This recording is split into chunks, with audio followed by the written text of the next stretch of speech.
मेरे भाई बड़े भाई हर रोज वे संविधान के लिए लड़ते हैं, इसके लिए जान देने के लिए तैयार है। ಇವತ್ತು ನಮ್ಮ ದೊಡ್ಡಣ್ಣವರಾದಂತ ರಾಹುಲ್ ಗಾಂಧೀಜಿ ಅವರು ಇವತ್ತು ಈ ಕಾರ್ಯಕ್ರಮಕ್ಕೆ ಅನಾರೋಗ್ಯದ ಕಾರಣದಿಂದ ಬರಕಾಗಿಲ್ಲ.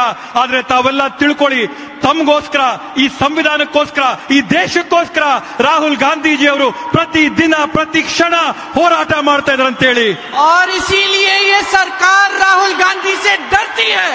ಅದಕ್ಕೋಸ್ಕರನೇ ಈ ಬಿಜೆಪಿ ಸರ್ಕಾರ ರಾಹುಲ್ ಗಾಂಧೀಜಿ ಅವ್ರನ್ನ ನೋಡಿದ್ರೆ ಭಯ ಬಿಟ್ಟು ನಡುಗುತ್ತೆ. जब राहुल गांधी संसद में खड़े होते हैं बात करने के लिए, बोलने के लिए, न्याय मांगने के लिए, आपके लिए, तब ये सरकार कुछ भी करती है, उस संसद को उस दिन रद्द करने की कोशिश करती है, बंद करने की कोशिश करती है, क्योंकि डरती है इनसे. ರಾಹುಲ್ ಗಾಂಧೀಜಿ ಅವರು ತಮ್ಮ ಪರವಾಗಿ, ಈ ದೇಶದ ಸಾರ್ವಜನಿಕರ ಪರವಾಗಿ, ಸಂವಿಧಾನದ ಪರವಾಗಿ ಸಂಸತ್ತಿನಲ್ಲಿ ನಿಂತು ಮಾತಾಡಕ್ಕೆ ಪ್ರಾರಂಭ ಮಾಡ್ತಾ ಇದ್ದಂಗೆನೆ ಅಧಿಕಾರದ ಪಕ್ಷದವರು ಸಂಸತ್ತಿನ ಕರೆದಂತ ಪ್ರಯತ್ನ ಮಾಡಂತದ್ದು, ಅವ್ರ ಮಾತಾಡಕ್ ಅವಕಾಶ ಕೊಡದೇ ಇರತಕ್ಕಂಥದ್ದು, ಅವ್ರ ಮಾತಿಗೆ ಮೊಟಕುಗೊಳಿಸಂತ ಪ್ರಯತ್ನ ಯಾಕೆ ಮಾಡ್ತಾರಂತಂದ್ರೆ ಅಧಿಕಾರದಲ್ಲಿರ್ತಕ್ಕಂಥ ಬಿಜೆಪಿಗೆ ರಾಹುಲ್ ಗಾಂಧೀಜಿ ಅವ್ರನ್ನ ನೋಡಿದ್ರೆ ಹೆದರಿಕೆ ಇದೆ, ನಡ್ಕ ಇದೆ, ಭಯ ಇದೆ.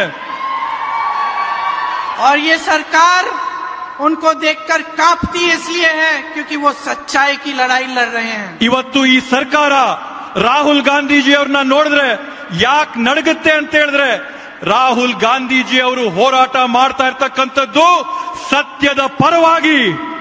इन पे केस डाले हैं, ईडी के केस, तमाम केस, कैसे कैसे इधर महाराष्ट्र में, कहीं बिहार में, कहीं उत्तर प्रदेश में, हर जगह केस डाले हैं. राहुल गांधी नहीं डरेंगे. ಇವತ್ತು ರಾಹುಲ್ ಗಾಂಧೀಜಿ ಅವ್ರ ಮೇಲೆ ನೂರಾರು ಸುಳ್ಳು ಕೇಸ್ಗಳು ಹಾಕವ್ರೆ, ಬೇರೆ ಬೇರೆ ರೀತಿಯಾದಂತ ಕೇಸ್ಗಳು ಹಾಕವ್ರೆ, ಇಡಿ ಐಟಿ ಕೇಸ್ಗಳು ಹಾಕವ್ರೆ, ಉತ್ತರ ಪ್ರದೇಶ ರಾಜಸ್ಥಾನದಲ್ಲಿ ಕೇಸ್ ಆಗವ್ರೆ.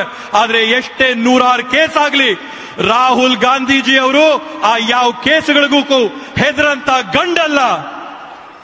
न राहुल गांधी जी डरेंगे, न मल्लिकार्जुन खड़गे जी डरेंगे, न इस मंच पे बैठा कोई भी नेता डरेगा, ना मैं डरूंगी, क्योंकि हमारी विचारधारा लड़ने की है, सच्चाई की है, डरने और कांपने की नहीं है. ಇವತ್ತು ರಾಹುಲ್ ಗಾಂಧೀಜಿ ಅವರಾಗಿರ್ಬೋದು, ಅಧ್ಯಕ್ಷರಾಗಿರ್ತಕ್ಕಂಥ ಶ್ರೀ ಮಲ್ಲಿಕಾರ್ಜುನ ಖರ್ಗೆಜಿ ಅವರಾಗಿರ್ಬೋದು, ವೇದಿಕೆ ಮೇಲಿರ್ತಕ್ಕಂಥ ಎಲ್ಲ ಮುಖಂಡರಾಗಿರ್ಬೋದು, ನಾನಾಗಿರ್ಬೋದು, ನಾವು ಯಾರು ಕೂಡ ಹೆದರಂತ ಜಾಯಮಾನನೇ ಇಲ್ಲ. ಯಾಕಂತಂದ್ರೆ ನಾವಿವತ್ತು ಹೋರಾಟ ಮಾಡ್ತಾ ಇರ್ತಕ್ಕಂಥದ್ದು ಸತ್ಯ ನಿಷ್ಠೆಯ ಬಗ್ಗೆ. ನಮ್ಮ ಹೋರಾಟ ನಿರಂತರ